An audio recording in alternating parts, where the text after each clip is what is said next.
Bienvenidos a Angularidades, donde estaremos conversando sobre temas alrededor del framework de desarrollo Angular para crear aplicaciones web. Eduardo Ross, permíteme presentarte ante quienes aún no han visto el episodio número 2 que grabamos sobre Iconic, AngularJS, Angular 17, hace casi que 3 meses, a principio del podcast. Eres de Monterrey, México, eres ingeniero de software y Ionic Developer Expert, organizador del Ionic Monterrey Meetup y del Angular Community Meetup, y además miembro del programa NG Champions con contribuciones directas al blog oficial de NGConf. Hoy vamos a estar acá iniciando esta miniserie de episodios en un orden que no va a ser necesariamente consecutivo, sobre las preguntas típicas que son parte de las entrevistas para posiciones de desarrollo que emplean el framework de Angular, donde estas habilidades son listadas como uno de los requerimientos para avanzar en el proceso de contratación. Muchísimas gracias por estar acá y espero que tengamos una sesión fluida en la cual no necesariamente vamos a responder las preguntas a esa, como tal de la respuesta, sino analizar cuál es el valor del candidato y el punto de vista desde el lado del entrevistador. Claro, muchas gracias Alejandro por tenerme aquí de vuelta en Angularidades. Para los que no han visto algún episodio, no solo el mío, sino alguno anterior, les recomiendo mucho que vayan y ahí están en YouTube, están todos y de hecho Alejandro tiene ahí en Spotify también y las transcripciones en inglés en Medium, ¿verdad? En medium.com. Exacto, Entonces, están ahí vinculados en la descripción de cada episodio y que gracias por esa anotación. sí, no, la verdad es que increíbles pláticas las que has tenido con todos los demás que han estado acompañándote. Y pues bueno, la verdad es que este tema de las entrevistas yo creo que siempre es como la espinita o algo que siempre nos genera pues duda o el querer saber cómo alguien más haría la entrevista o qué es lo que preguntan o si nuestras respuestas están correctas o no. Entonces me llamó mucho la atención, me gustó este tema que hoy vamos a compartir. Entonces, pues yo creo que podemos empezar, Alejandro. Vamos para allá. Bueno, Sí. primero, una de las cosas más importantes a tener en cuenta, pues impacta directamente desde el minuto número uno la calidad de la entrevista y cómo logramos esa empatía con el resto del equipo que estábamos entrevistando y viceversa. ¿Cuál debe ser la actitud con la que un candidato o candidata debe aproximarse a la entrevista técnica de Angular? Pues la verdad es que, les digo, aquí la primera parte es la seguridad en uno mismo. Yo siempre he pensado que la comunicación es la clave para todo este tipo bueno, pues, realmente para todo, pero es muy importante desde el primer punto de contacto el tener una actitud positiva, comunicar, si tenemos alguna duda, pues la podemos resolver, inclusive desde antes de la entrevista. O sea, cómo va a ser la entrevista, qué es lo que se va a tratar, van a ser temas técnicos, va a ser una entrevista de cultural fit, como se conoce en algunos casos, porque hay algunas empresas que adicional de la entrevista técnica, que es 100% técnica con alguien de algún líder técnico del equipo, también tienen este tipo de entrevistas que son cultural fit, en donde buscan corroborar que los valores del candidato se alineen con los valores que tiene la empresa. Por ejemplo, en GiroDevs, donde yo estoy, adicional de la entrevista técnica que se realiza, se hace con el presidente de GiroDevs, se hace una entrevista de cultural fit para, pues, como comentaba, para ver los valores de la persona y que todo se alinee. Porque algo muy importante dentro de la cultura de una empresa es que pues al menos la mayoría sigan, o bueno, o que todos sigan la mayoría de los valores que impulsa la empresa.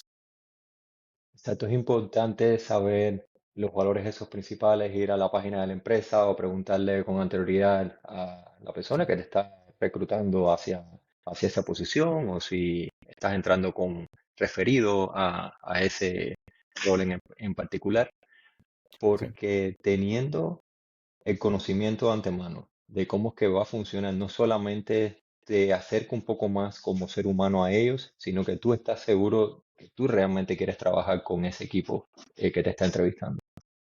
Sí, es correcto, porque luego llega a pasar que vamos a la entrevista y pues la cultura, la verdad, de cómo se hacen las cosas porque uno podría decir, es que no te vas a dar cuenta hasta que ya estás trabajando ahí. Quizá no te des cuenta al 100%, pero en la manera en la cómo se están realizando las entrevistas, en cómo se comunican contigo, cómo te contactan, los tiempos que te permiten, pues de que, no, es que no podemos, somos inflexibles en la fecha de la entrevista. Entonces, ciertas cosas te van dando como unas notas de la realidad, del verdadero valor, o no del valor, de los verdaderos valores o del cultural fit que tiene la empresa. Y ahí ya No también es necesariamente parte de... saber artes plásticas o danza. Esa es una de las cosas primeras que me llamó muchísimo la atención al venir acá a Estados Unidos con el término eso de cómo uno traducía cultural fit interviews hacia el español, que generalmente Ujú. crea ese tipo de disonancia con el término Sí, que no, no hay muchas necesariamente se cosas. traduce. Sí, sí que Exacto. pasa en eso. Una de las preguntas que a mí me encanta hacer cuando tengo la oportunidad de básicamente medir al candidato que está, o la candidata que está entrando como, como parte posible del equipo, es la siguiente, como que le pregunto que se imagine que está entrando a un equipo que está lleno de full stack developers y esa persona, ese candidato, va a ser quien mejor conoce el framework de Angular. ¿Cómo le explicaría de manera sencilla y resumida la arquitectura del framework al resto de las personas en un primer encuentro? Viene resultando en la capacidad de que esa persona conozca sobre cada uno de los elementos que componen Angular, tenga una idea realmente de resumir en pocas palabras cuál es la versatilidad y qué es lo que te define Angular con relación a otros frameworks. ¿Qué tan importante tú crees que sea esa aproximación para más o menos medir a un candidato? Pues yo creo que es vital, o sea, respondiendo a tu pregunta de cómo le explicaría la arquitectura, o sea, una de las grandes cosas que, bueno, que en redes sociales ya hace tiempo se ha visto como algo negativo, pero curiosamente ahora, digo, una de las cosas negativas, entre comillas, que se veía de Angular era que es un framework muy opinionado, que no sé si sea la palabra en español, pero que es muy como Muy cabeza rígido en dura. ciertas cosas. Ajá, que Google, o porque a final de cuentas el equipo de Google es el que desarrolló Angular, ya te dice, bueno, si vas a hacer un servicio, pues es de esta manera, los componentes son de esta manera, la navegación es de esta manera, las animaciones de esta manera, porque el mismo framework te incluye librerías para realizar todo eso. Eso es algo que la comunidad en redes sociales veía como negativo porque decía, no, con React, instalo React y no me dice qué hacer. Yo puedo agarrar una librería para mis rutas, una librería para mi animación, una librería para hacer mi administración de state o de estado. Pero cuando ya entras en el mundo empresarial, el tener un framework que tenga lineamientos muy estándares te permite que si tienes un equipo de 20 personas y han trabajado en un proyecto de Angular, cuando entre la 21 y ha trabajado en Angular, ya va a saber dónde están las cosas, cómo funciona toda la aplicación, qué tiene que modificar si quiere agregar un nuevo servicio, que si tiene un componente que está teniendo problemas o está fallando, ya saben dónde buscarlo, ya sabe. Es una estructura muy definida que te permite trabajar en cualquier tipo de proyecto. Había una frase, te debo quién la escribió, quién la había puesto en algún video de YouTube, no me acuerdo realmente si la vi en Twitter o en YouTube, pero que decía que un desarrollador de Angular, cuando ha visto un proyecto, ha visto todos. Un desarrollador de React, cuando ha visto un proyecto, solo ha visto un proyecto, porque cada uno de ellos es completamente diferente. Y ahí va la parte de lo que yo digo, pues ahora React se está yendo a Angular, porque pues está Next y bueno, no me acuerdo qué otros, no manejo mucho React, pero están usando Next, que son como meta frameworks, para estandarizar cosas que React tiene como que libres. Y ahora la gente, pues ya están integrando TypeScript que Angular integró desde Angular 2. Y a lo mejor eso es algo que no cayó muy bien a lo mejor con los desarrolladores, pues el cambio de AngularJS a Angular 2, que forzaba a usar TypeScript en el 2014, 2015, cuando ni siquiera no aparecía en ninguna parte TypeScript, pero lo impulsó y ha sido algo que ha rendido frutos. La arquitectura es muy robusta de cualquier proyecto de Angular, por más sencillo que sea el proyecto. Y puede cualquier desarrollador de Angular entrar en eso. Es cierto, la curva de aprendizaje es un poco más, pues como un carrusel. De repente vas subiendo y dices, estoy aprendiendo todo y ves otro nuevo concepto y dices, no, no lo entiendo. Y luego, bueno, ya lo entendí, ahora no lo entiendo esto. Pero ahora como lo llama el equipo de Google, el renacimiento de Angular, que ahora va a haber un evento el 6 de noviembre, el siguiente lunes, con la versión 17 y todas las nuevas mejoras, están buscando simplificar esa curva de aprendizaje para que ya los desarrolladores cualquiera pueda empezar a utilizar de manera rápida y sencilla Angular. Digo, El divagué episodio un debe poco salir a entre finales puntos. de noviembre, así que siempre es súper útil estar al tanto de las nuevas versiones, de lo que trae, porque una pregunta como esta de arquitectura de Angular te puede llevar al punto en el que el equipo que te está entrevistando sepa que tienes algunos problemas de actualización porque estés hablando de arquitectura de componentes, pero agrupados con módulos y no necesariamente estés mencionando los componentes autónomos o algunas mejoras que han ocurrido, por ejemplo, con la agregación de directivas, sí, cosas que puedes mencionar y que es una oportunidad única de dejarle saber al equipo que estás al tanto de las últimas tendencias y de cómo va el framework, no necesariamente para que estés entrando en una compañía que ya tenga Angular 17 estable corriendo en producción, sino que los ayudes a determinar cuál es la ruta técnica, cuál es la dirección a tomar para migrar correspondientemente basado en los conocimientos que tienes.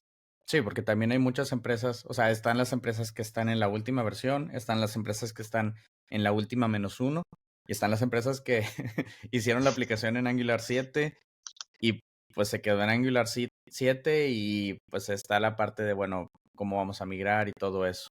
Entonces sí, también es positivo el que el entrevistador vea que el candidato tiene ese conocimiento de las nuevas tendencias, no necesariamente que sea un experto que las utilice en el día a día, pero sí que pues esté al tanto de todas las novedades para precisamente no quedarse obsoleto en lo que va surgiendo en el mundo de Angular. Exacto. Y Eduardo, si a ti te preguntan en una entrevista, estando tú del otro lado como candidato, ¿qué cosas son los módulos en Angular y para qué se utilizan? Ya sea adrede la pregunta para medirte o no. ¿Cómo es que tú te aproximas a responder eso? Bueno, los módulos, digo, porque realmente hasta ahora Angular 16 que ya se empezaron a integrar. Bueno, en Angular 16 entró el Developer Preview de los Standalone Components, que los Standalone Components es realmente como un componente que genera su propio módulo. O sea, no están, o hasta donde había leído, no estaban cambiando internamente la arquitectura de Angular, sino solo como que se enmascara.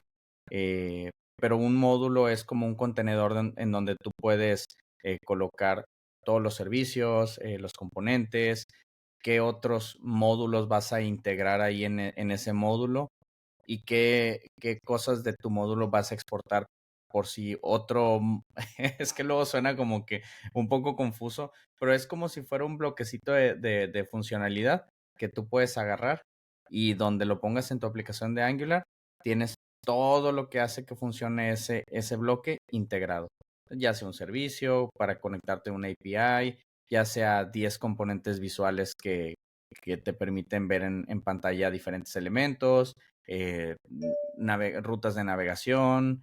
Entonces, ese módulo es como una cajita donde viene todo lo que necesita algún feature o algo de funcionalidad. Exacto, para grandes aplicaciones es bastante útil, aunque haya esta otra nueva tendencia, pero no te levanta sospecha que te vayan a hacer esa pregunta o alguna pregunta que ya esté como que deprecated, como que obsoleta. Es que como tal, ah, digo, entiendo que ahora ¿cómo se dice? En Angular 17 ya ahora todo es standalone por default, pero realmente o sea, lo que me pudiera decir es que la empresa está en versiones anteriores que no es, que siguen utilizando la arquitectura de módulos. O sea, eso es lo que me estaría dando como que eh, el que el entrevistador me pregunte eso quiere decir que sus proyectos todavía utilizan arquitectura de ng modules, entonces que es algo importante que yo como candidato sepa que voy a estar trabajando todavía en esa arquitectura. O sea, eso es así. Incorrecto. Si ellos ven esa parte muy importante o con cierta relevancia, me dice que sus proyectos la requieren y que aunque yo quisiera ya estar trabajando con puro standalone, en los proyectos que voy a estar en la empresa, de entrada tendría que entender y trabajar con ng modules. Mientras que no te pregunten sobre el signo de dólar, scope o el ng-if, todo está bien. Un watch y ya. Exactamente. Sí. Hay una pregunta muy típica que generalmente evalúa el entendimiento del candidato sobre cómo y cuándo es que Angular inicializa, renderiza y maneja todo el estado, todo el ciclo de vida de componentes. Sencillamente las preguntas sobre los life cycle hooks o el ciclo de vida como tal de este tipo de artefactos en Angular. ¿Qué es lo que no deberías dejarme de mencionar cuando te están preguntando esto? Bueno, pues así yo creo que los ciclos de vida, que ahora también con Signals y que todavía no sabemos, digo, a lo mejor es una de las sorpresas que vienen el 6 de noviembre con el evento de Angular, no sabemos si ya vamos a tener los componentes con Signals o los input Signals, no me acuerdo el nombre que tiene, pero ese viene con un cambio de los ciclos de vida de los componentes de Angular con otros dos, quita unos ciclos de vida y agrega otros. Pero así como los básicos que siempre hay que mencionar es el ng on init, que es cuando se inicializa el componente, pero no cuando se crea no cuando se instancia la clase, porque son dos diferentes momentos. Por ejemplo, el constructor, cuando ejecutas código ahí es cuando se inicializa la clase, pero no necesariamente que se está integrando o que se está añadiendo el elemento en la aplicación, que ese ya sería el onInit, el ng onInit. El ng onDestroy, que es cuando el componente ya se remueve por parte de Angular. Eh, que esos son los básicos y yo creo que quien haya trabajado con RxJS y maneje las suscripciones imperativas, que se suscriba explícitamente, maneja el ng onInit y el ng onDestroy para estar eliminando ahí las suscripciones. Que también ahora con el take until destroy, el operador de compatibilidad, bueno, es un operador de RxJS que integró Angular, pues ya a lo mejor ya no necesitas el ng onDestroy para eso, porque ya puedes de manera automática suscribirte y que cuando se mande llamar ese ciclo de vida, eliminar la suscripción. Pero sería ng on init, ng on destroy, está el ng after view init y after content init, que es cuando se inicializa la vista, y el otro es cuando ya Angular terminó hizo el primer paso de renderizado. Entonces ahí esos ciclos de vida te pueden permitir eh, tener cierta funcionalidad en esos momentos apropiados. Lo cual es crucial para toda la gestión de recursos a lo largo de una aplicación que no tenga solamente un componente, sino varios coexistiendo en una misma pantalla, en una misma ruta. Y esto es una oportunidad también, como parte de la pregunta, de responder o de al menos dejarle saber que conoce las diferencias a nivel de TypeScript, a nivel fundacional como tal del lenguaje que apoya todo, de la manera que escribimos en Angular, sobre las diferencias a la hora de implementar o de extender una clase que está definida para la propia clase de componente que nosotros estamos escribiendo. Sí, bueno, cuando implementas estás buscando que la clase integre todos esos métodos y con el extends permites eh, agregar funcionalidad de una clase base que ya tienes, por ejemplo, el con el ng on init o el ng on destroy estás implementando esos métodos, entonces tu clase debe de tener, bueno, antes no te lo marcaba como error, digo, antes estoy hablando hace muchas versiones, te lo ponía como un warning, pero ahora sí ya te aparece TypeScript con el error de que debes de implementar o debes de incluir en tu código ese método, el ng on init, cuando implementas on init en tu clase. O sea, quiere decir que necesitas integrar ese método. Y el extends te permite como colocar funcionalidad adicional que tiene una clase base, que tu clase va a estar tomando esa funcionalidad adicional de manera automática al momento de usar el extends. Oye, no voy a Exacto. salir yo reprobado, ¿verdad? Aquí en la, No, en no, la no, entrevista. estoy aquí anotando a ver cuál es la señal que voy a enviar después, si es muy como que very weak o very strong, dependencia de Sí, tu no, respuesta. voy a salir reprobado aquí. No me van a dar el puesto. Bueno, en Angular 17 se están incorporando varias mejoras para todo lo que tiene que ver con la detección de cambios, el famoso Change Detection, que es una de las potencialidades más grandes que tiene el framework para la hora de renderizar de manera óptima, adecuada, eficiente la representación de cada uno de estos artefactos en pantalla. Con Angular 17 ya se puede actualizar solamente el componente donde ocurrió el cambio, no necesariamente toda la lista gigantesca que puede haber de ancestros, es decir, los padres, el abuelo, el bisabuelo. Lo que hay que tener es un requisito que todos los componentes deben usar con push y que el cambio debe ser activado por un signal. Sí, Esto es posiblemente interesante tenerlo en cuenta si te hacen la típica pregunta de qué cosa es el cambio de detección o el change detection en Angular. ¿Qué sí, no, pudieras ahí mencionar acerca de posibles respuestas a esto? pues la verdad es que, digo, acaba de ser un pull request o un commit que acaban de realizar ayer u hoy en la mañana, acabo de verlo en Twitter, sobre que ahora sí los componentes van a poder ser marcados únicamente ese componente y como mencionas, de que solo con Signal, porque en los temas de entrevista de Change Detection, usualmente te preguntaban, bueno, o sea, cómo era... eh, cómo funcionaba o cuáles eran las diferencias entre el Change Detection Default o el On Push. Entonces todo se resumía a que, bueno, uno hacía el recorrido de todo el árbol de componentes y otro se detenía y solo hacía hacia, eh, me parece que es del raíz hasta el componente que tiene el On Push, no nada adicional.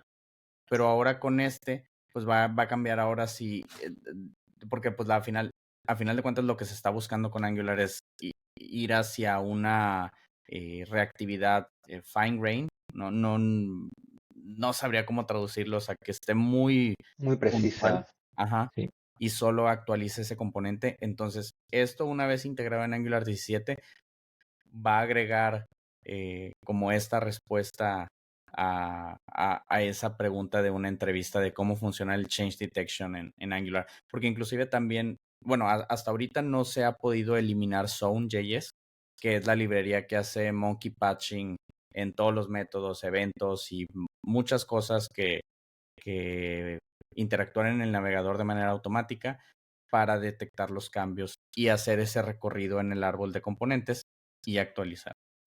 Digo, la respuesta es un poquito más compleja, o el cómo funciona más bien, pero es como si fuera revisando, bueno, este cajón se abrió, entonces reviso qué tiene y así. Entonces, antes, bueno, actualmente con un default, pues se abrió un cajón, pero yo como quiera voy a abrir todos por si acaso hay algún cambio. Y luego con non-push se abrió un cajón, entonces voy a llegar hasta ese cajón, pero voy a ir abriendo todos los que están antes para ver si hubo un cambio antes de ese, y me detengo en el cajón que llegué. Y ahora con Signal y con esta notificación local, tengo 30 cajones, se abrió uno, entonces voy a ir siguiendo la ruta de los cajones, pero sin abrir nada, hasta que llego al cajón que está abierto o que tiene la notita, abro, reviso y lo cierro otra vez. Entonces, exacto. es una manera de cómo está mejorando esta detección de cambios en Angular. Me gusta muchísimo esa analogía. De hecho, no hay que saberse el código fuente de cómo funciona todo el change detection, los conceptos estos de zona que eventualmente van a ser removidos del framework en un futuro, gracias a signals y otras estrategias ahí que se van a ir incorporando. Pero no hay que ser extremadamente especialista en esa área para poder destacar por encima de otros candidatos, teniendo una historia que contar. No necesariamente puede ser una analogía similar a la que narraste, sino de qué forma tú te has aproximado con ejemplos prácticos anteriores en proyectos que has desarrollado, que has sido parte de un equipo más grande a la hora de explicar una pregunta como esa. No ir sencillamente a lo que te explica la documentación oficial, sino dar tu propio tu propia explicación personal de cómo es que funciona eso en función de otros requerimientos y experiencias que tuviste previamente. Sí, o sea, el entrevistador no va a estar buscando, ah, bueno, la función se llama Mark for Check y cómo hace esto y lo otro y acá, sino que realmente tengas un entendimiento de cómo funciona. Porque si ya tienes el entendimiento, las funciones, pues la buscas en Google, ah, bueno, ¿cómo se llamaba? ¿Era Mark for Check o era algo diferente? Ah, ya la encontré. Pero ya sabes cómo se utiliza. Entonces eso es algo muy valioso que los entrevistadores ven, que dice, ah, bueno, entiende los conceptos, entiende cómo funciona. Lo técnico ya se puede ver, te buscas la función, buscas la variable, buscas esto, pero sabe cómo funciona. Exacto, la mentalidad de ese ingeniero, de programador, es la que están midiendo, la capacidad tuya de que no necesariamente tienes que sabértelo todo, Ajá. pero sí solucionar el problema, que es a final de cuentas lo que importa, independientemente de si estuviste utilizando ayuda externa de miembros del equipo, después cuando estás trabajando, que bueno, obviamente que es algo que se completamente encourage, es decir, como que se trata de, ¿cómo diría eso en español? De De promover, promover, ah, de motivar, exacto, como de que sí, motivar. ajá. Sí, no importa si estás utilizando otros seres humanos o estás utilizando computadoras o documentación que existe o qué sé yo, LLMs, si no importa de que seas capaz a la hora final de solucionar un problema, de emplear las técnicas adecuadas en función de lo que conoces de patrones arquitectónicos y de cómo es que está realmente concebida la manera de lograr este change detection de punta a cabo. Sí. Sí. Con relación a TypeScript específicamente, hay una pregunta que a mí me encanta escuchar cuando se menciona, que viene siendo la típica de qué cosas son los decoradores y cómo es que se emplea. Porque la habilidad de utilizar decoradores no solamente en clases, sino en funciones, en métodos de clases o parámetros, propiedades de la clase, es crucial para poder tener una independencia, una autonomía, la encapsulación esta utópica que se logra tener en Angular sin necesidad de ir sobre toda una cantidad de líneas de código que estamos delegando en ese decorador.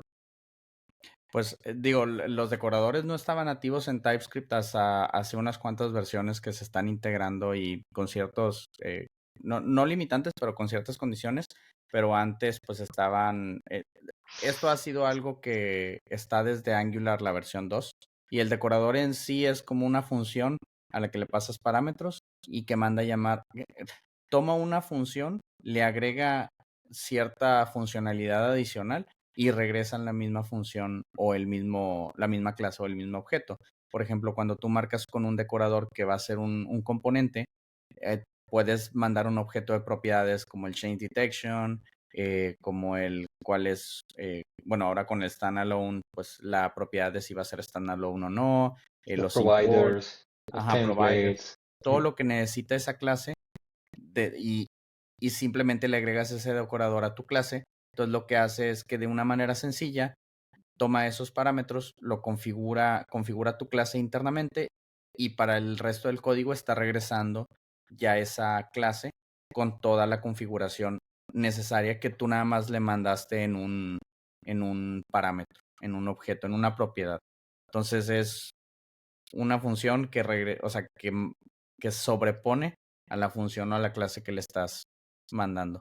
O sea, ya es un poquito más, a nivel técnico ya sí no te podría a lo mejor dar exactamente toda la estructura ahorita de memoria, pero lo que recuerdo es eso, o sea, tomas la función o la clase, procesa internamente y te regresa la función o la clase con eso añadido.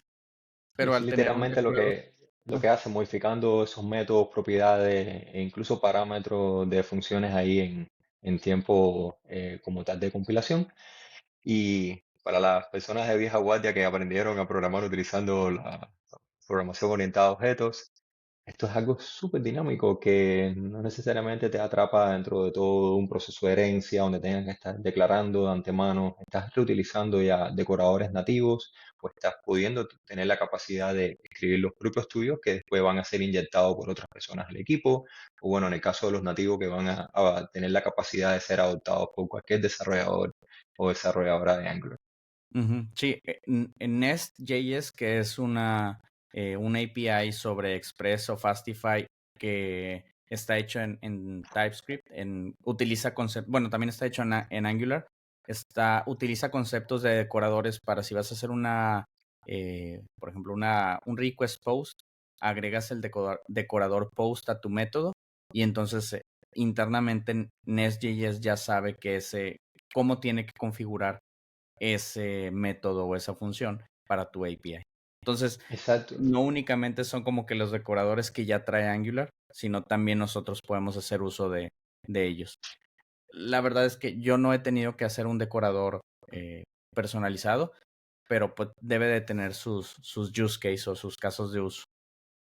Pero si has dejado que los decoradores nativos decoren las funciones que estás escribiendo, definitivamente, al trabajar con Angular. Y esto no solamente es de TypeScript, es un concepto que ya está estandarizado dentro del ECMAScript, que es ECMAScript. básicamente lo que rige todo el desarrollo de JavaScript a nivel de los navegadores y de todos los compiladores que emplean este lenguaje.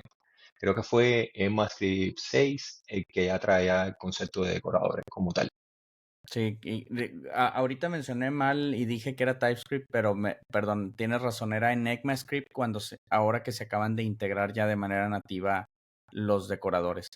O sea, no sé si ya como propuesta estaban de hace tiempo, pero me parece, voy a buscar el link y creo que recientemente ya pasaron si no es a la fase 3, allá a la Ujú. etapa pues de cuando se liberan ya funcionalidad como tal dentro del ECMAScript. Otra de las preguntas que son obligadas, literalmente en una entrevista de Angular, es qué son las directivas y mencionar ejemplos para poder garantizar que hay un conocimiento detrás de las diferencias entre directivas atributos o las directivas estructurales. Con todo este revuelo nuevo con Angular 17, de la manera nueva de aproximarse hacia las estructuras de control, no necesariamente utilizando las directivas estructurales tradicionales, ¿cómo es que recomienda responder este tipo de preguntas? Bueno, pues una de las partes importantes o lo que me han preguntado a mí es que mencione los tipos de directivas. Entonces, pues son los de atributos, las estructurales y los componentes. Y como tal, las directivas son pues, componentes no sabría tomar esa primera palabra, pero hace referencia a que modifican el DOM. Entonces, por ejemplo, una de las directivas estructurales que tenemos que, bueno, ya se van a ir porque son las de ng-for, ng-if, ng-switch. Son directivas que nos permiten modificar cómo va a estar el flujo del HTML o del DOM dentro de nuestra aplicación. Eh, y esas nos permiten, al tener esa directiva estructural, pues es el asterisco ng4 y te permite generar diversos elementos, una lista o un listado de repetición dentro de tus elementos. Las directivas de atributo, pues te permiten agregar alguna funcionalidad de las que recuerdo eh, así ahorita como que en la punta de la lengua son las directivas del Angular CDK. Por ejemplo, hay directivas que te permiten utilizar el drag and drop Entonces, con implementar esa directiva, ya tienes toda esa funcionalidad que te va a permitir modificar tu DOM o el DOM. No sé, cuando haces el drag and hold, bueno, click and hold, no sé cómo se, drag and drop y todo eso, Mm. ya tienen esa funcionalidad de cómo van a modificar tu HTML, bueno, el DOM o la vista de tu aplicación con una simple, pues dejémoslo así como una palabra que le agregas a tu componente o a tu elemento. Y ahora con el Directive Composition ya puedes tener una directiva, que eso es algo nuevo que se está integrando también, que puedes agarrar solo ciertos elementos de esa directiva para generar una nueva directiva adicional que tome. Para dar un ejemplo, un drag and drop, puedes agarrar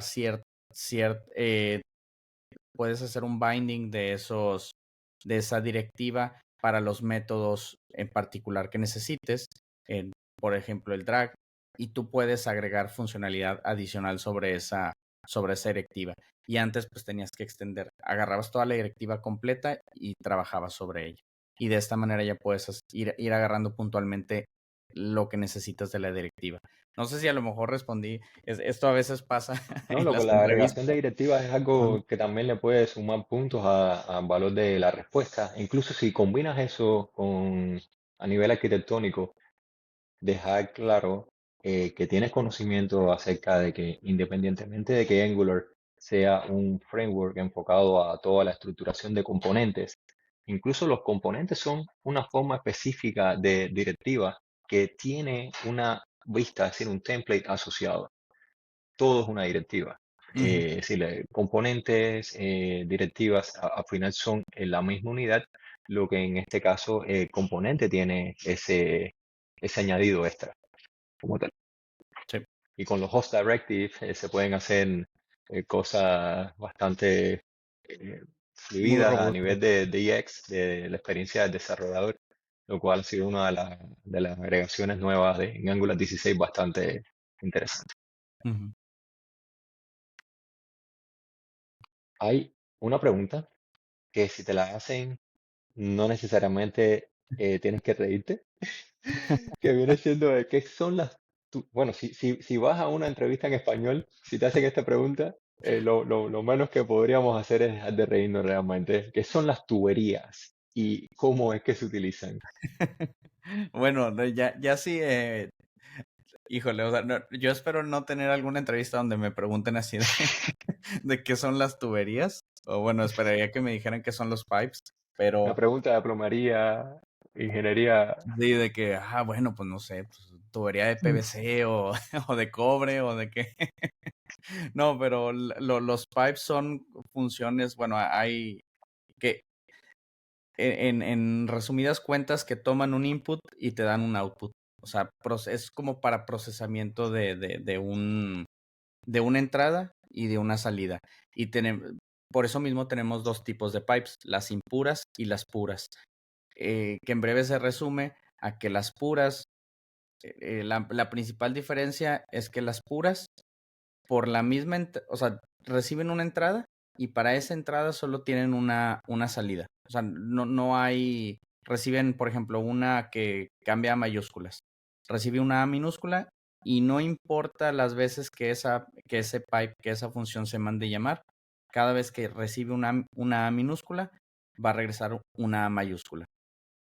Esas pueden ser memo, no sé cuál sea la traducción, memoizadas o memoized. Memoization. No, sí, Sí. o sea, que pueden ser como que, eh, pues como un caché, almacenadas en memoria, entonces el código ya sabe, no tiene que ejecutar otra vez la función en base a la entrada. O sea, tú le estás mandando la palabra Eduardo en minúsculas y la va a convertir en mayúsculas. Entonces, si tú usas ese pipe 30 veces y le mandas la misma palabra Eduardo en minúsculas, el pipe no tiene que mandar llamar la función porque ya sabe que para Eduardo en minúsculas va a regresar Eduardo en mayúsculas.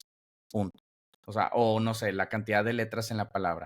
Le mandas a Perfecto. Eduardo y siempre son 7. O sea, no va a cambiar. Y las impuras afectan bueno, pueden afectar el performance dependiendo de qué tanto procesamiento interno hagan, esas reciben una entrada y pueden dar una salida distinta cada vez que se manda a llamar ese pipe. No sé, tienes un pipe eh, que manda a llamar una API, no es lo recomendado. Pero no es lo recomendable. De hecho, Ajá, Angular está optimizado para las funciones y para toda la transformación que ocurre en los pipes puros, en las ajá. tuberías puras, puras y duras, Sí, o sea, y sí no puedes. necesariamente para las que tienen efectos secundarios.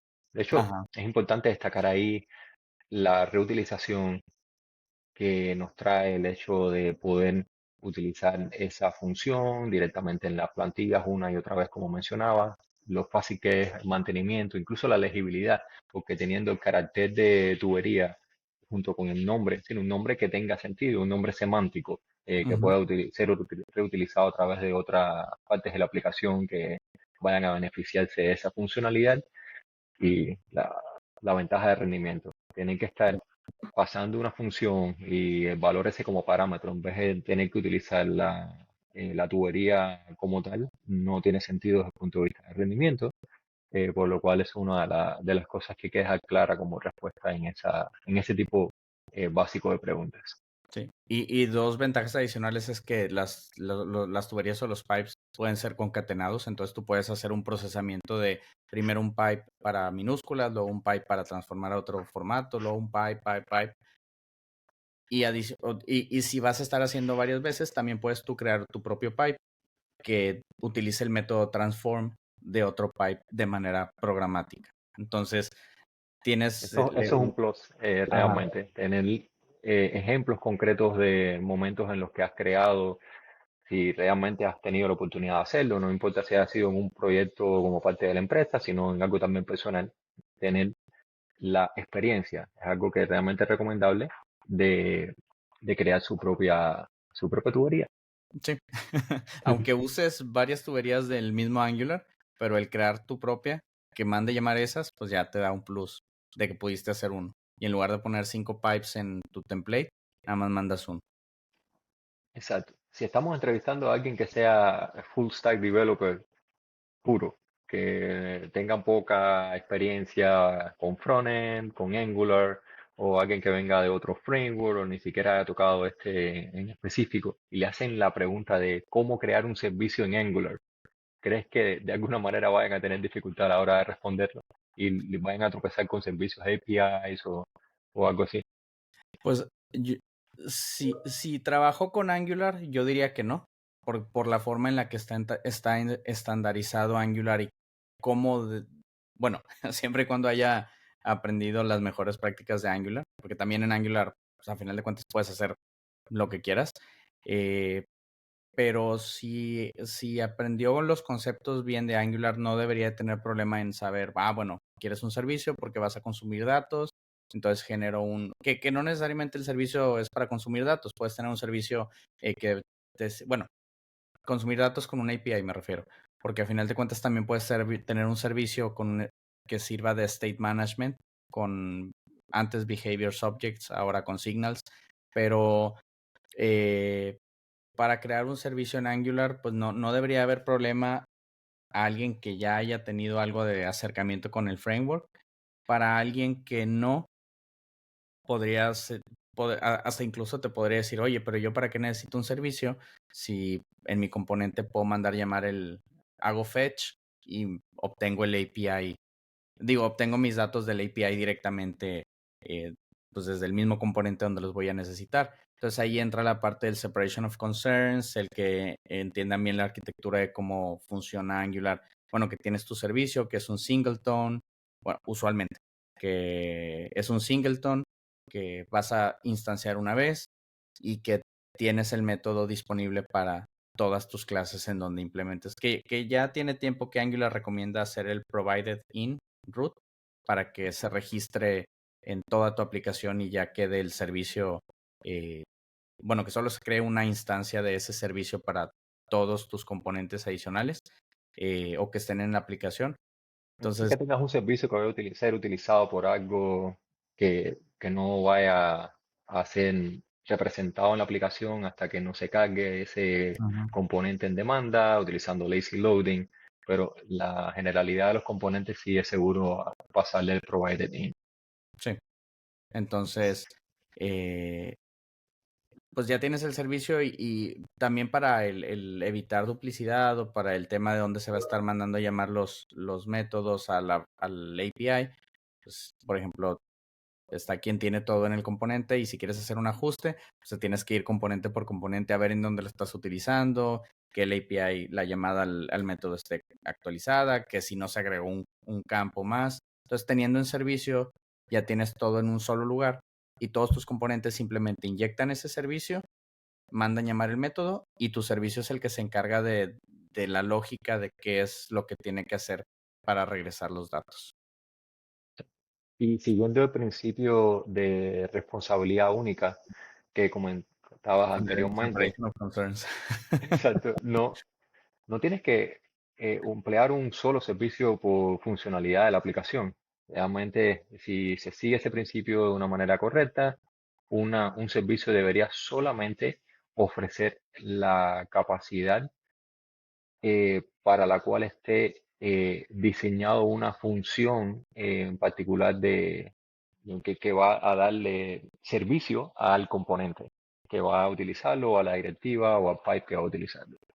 Se debe tener un servicio de 2000 líneas de código, incluso más de 500 líneas de código, generalmente es recomendable repensarlo. Sí, no, e inclusive algo que había leído hace tiempo, también ahí te debo el nombre de dónde lo leí, pero que me pareció muy interesante es que cuando dicen que un servicio debe de tener una sola función, bueno, no una función tal cual textualmente, pero que solo haga una cosa, no se refieren muchas veces de que, bueno, o sea, este es solo para una cosa en particular de, bueno, procesa esto o te obtiene los datos, sino que también se puede trasladar a una funcionalidad, una sola cosa funcional en tu aplicación. O sea, bueno, esta funcionalidad es para procesar datos de un usuario y a lo mejor tu servicio tiene funciones que hacen diferentes cosas, a lo mejor que tú las ves individualmente y no se relacionan, pero para tu funcionalidad completa del servicio tienen sentido. Entonces, no encasillarnos muchas veces en querer, bueno, tengo mi servicio para actualizar la foto por mencionar un ejemplo, para actualizar fotos, un servicio para actualizar datos, un servicio eh, para subir publicaciones, no sé, o sea, sino que puedes tener un combinado, pero porque tienen un solo fin, a final de cuentas, ese combinado. O sea, Claro. es como así como, pues es un tema controversial, el cómo diseñar y ese de una sola responsabilidad. Que es lo genial que tiene esa pregunta porque al final no hay una respuesta que sea única. Ajá, No es una pregunta pura, en sí. la cual, basado en la entrada que uno vaya a preguntar, tenga una misma salida. Ujú. Sí. Hay una pregunta que es vital para garantizar el hecho de que la persona a la que uno esté entrevistando realmente domine el framework de Angular y que sea capaz de pasar hacia la siguiente ronda de las entrevistas. ¿Cómo tú, Eduardo, responderías a la siguiente pregunta? ¿Cómo apuntar directo hacia la posición de memoria de una hebra de ácido desoxirribonucleico de los axones neuronales a través de dependency injection, teniendo un índice de referencia de la plantilla en sistema de numeración hexadecimal? No, yo creo que aquí doy las gracias al entrevistador. Ya pago se termina la entrevista, ¿no? Biotecnología angular, Eh, literalmente. esa se me hace que es pregunta trampa, Alejandro, ¿eh? Sí, pero Oye, y no faltará el si viene con candidato una que diga, pregunta trampa, sí, si viene con una pregunta trampa, captura a ver cuáles son los diferentes elementos, haz tus estimaciones y trata de sacar lo mejor, lo mejor de ti sí. como entrevistado, porque no necesariamente esa, que es demasiado larga, pero hay algunas otras preguntas que en dependencia de la compañía se tienden a hacer para tener la capacidad de medir de qué forma reacciona la persona y si por alguna casualidad logró tomar algunos hints de aquí y de allá para poder dar alguna respuesta que pueda ser incluso hasta cómica para el resto del equipo. Sí, no. Mm. Y digo, y en base a esto de una pregunta trampa, o porque a veces pasa que no necesariamente tiene que ser una pregunta trampa, pero a veces sentimos nosotros como candidatos que tenemos o que es nuestra obligación responder absolutamente todas las preguntas y tenemos que responderlas como expertos y tenemos que responder de pe a pa y que sea tal cual la mejor respuesta. Pero yo creo que una de las cosas que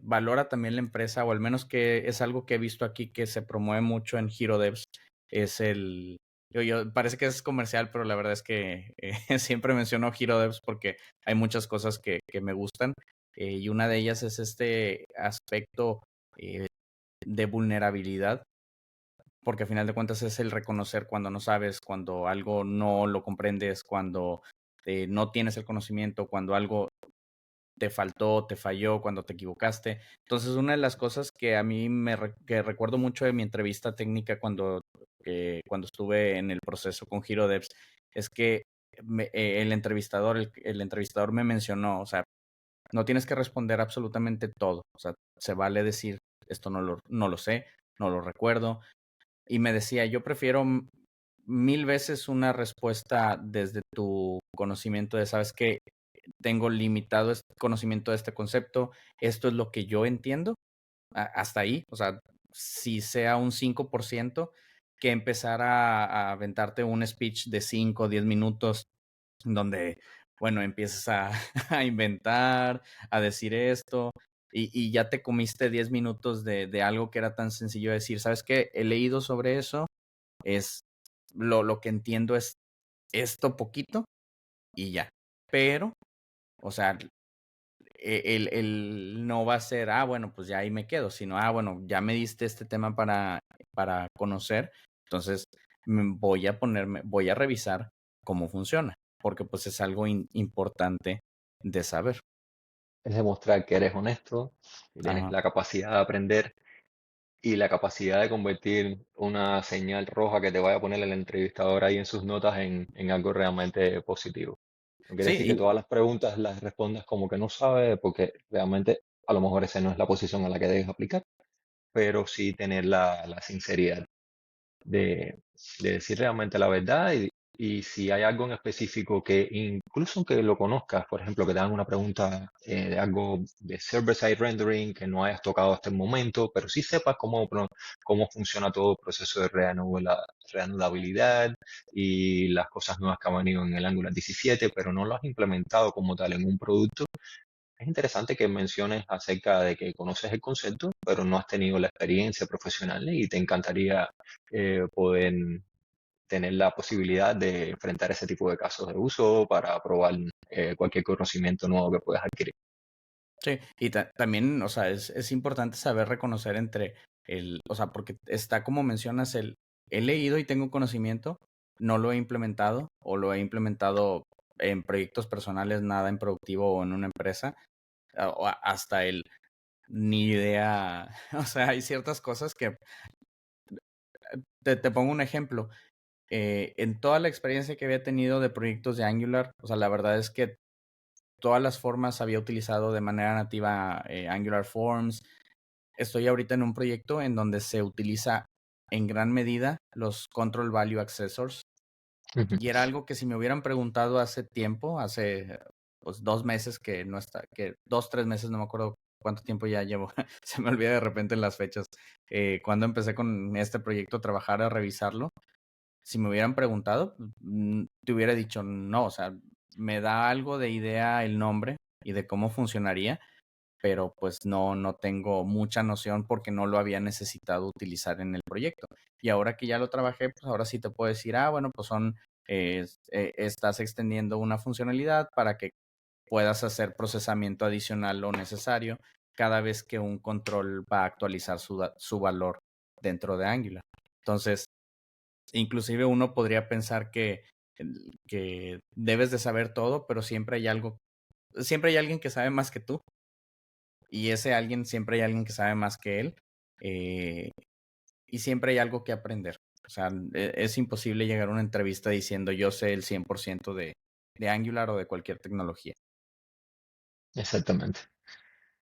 Hay mucho más para tocar como parte de esta miniserie. En próximos episodios vamos a hablar sobre eh, RxJS, sobre signals, manejo de estado, poco más de TypeScript, CSS, preguntas que pueden ocurrir durante una entrevista sobre diseño de sistemas, optimización de rendimiento web, métricas, ese tipo de cuestiones. Pero no quería cerrar el episodio, esta primera parte, sin preguntarte si hay algo que no hayamos mencionado durante esta conversación que quieras destacar. Pues digo, ya dices que la parte 2 va a ser RxJS, entonces ese es, yo creo que podría ser una entrevista En con un sí mismo, candidato así muy particular, porque algo de, al menos en mi opinión personal, ahora con Signals que va a cambiar todo Angular, ya no sabría si seguiría siendo válida, pero yo creo que una diferencia que yo sentía antes de entre eh, un desarrollador Angular y un desarrollador senior o con mayor nivel o mayor experiencia en Angular era el trabajar con imperativa o reactivamente. No únicamente utilizar RxJS, porque RxJS lo puedes usar de manera imperativa, que no es lo óptimo, pero lo puedes usar. O sea, entonces ese breach o esa brecha entre la programación imperativa a la reactiva en Angular es algo también que el entrevistador